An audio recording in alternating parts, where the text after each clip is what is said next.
There was the war everyone saw. Tanks rolling across Europe, planes filling the skies, cities reduced to rubble. And then there was the war no one saw, a war of deception, of shadows, of lies so powerful they changed the course of history.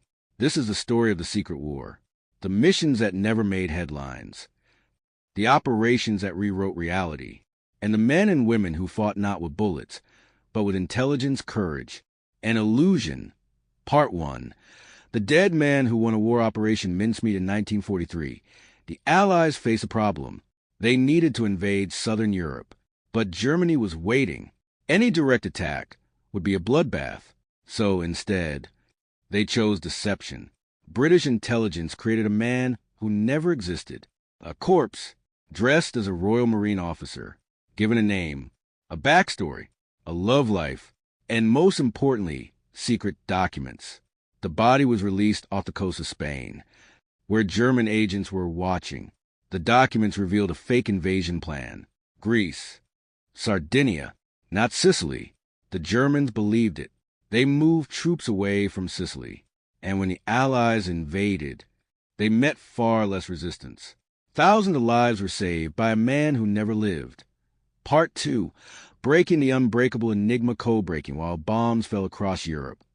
Another battle was being fought in silence, a battle of mathematics. The Germans had a machine, Enigma. It encrypted messages into millions of combinations. Unbreakable, or so they thought. In a quiet place called Bletchley Park, a group of unlikely heroes worked in secrecy. Mathematicians, linguists, chess players. Among them, Alan Turing. They built machines to break the code. Day after day, night after night. Finally, it worked. The Allies could read German messages. They knew where U-boats were, where attacks were planned. But here's the twist. They couldn't act on every message. If Germany realized the code was broken, the advantage would disappear. So sometimes, they let attacks happen. Thousands died to protect a secret that would ultimately save millions. Part 3. The Ghost Army in 1944. As the Allies prepared for the invasion of France, they needed to fool Hitler one last time. So they created an army that didn't exist.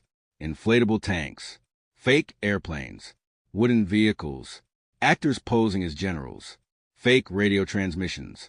This was the Ghost Army. From the sky, it looked real. From intercepted communications, it sounded real. Germany took the bait.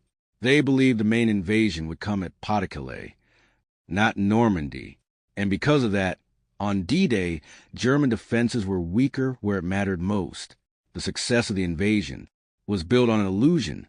Part 4. The heavy water sabotage deep in Nazi-occupied Norway. Something dangerous was happening. Germany was working on nuclear technology, and they needed one key ingredient, heavy water.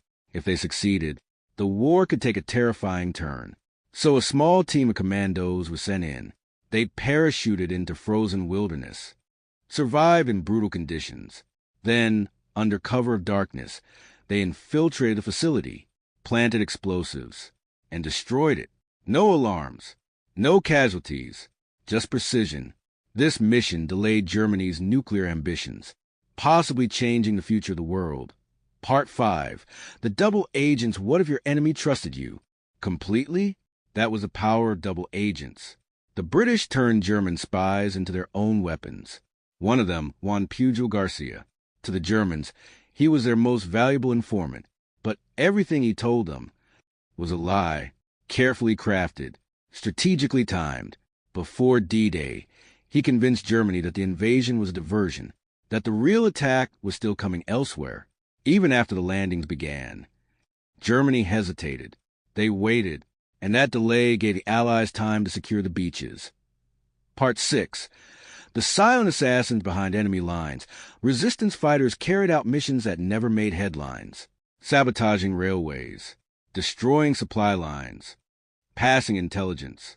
Often, they knew they wouldn't survive, but they did it anyway, because sometimes a single act of resistance could slow an army, and sometimes that was enough. OUTRO World War II was not only won on battlefields, It was won in shadows, in secret rooms, in coded messages, in quiet decisions no one would ever know. The secret war didn't just support the fight. It shaped it, changed it, won it. And even today, many of its stories remain hidden,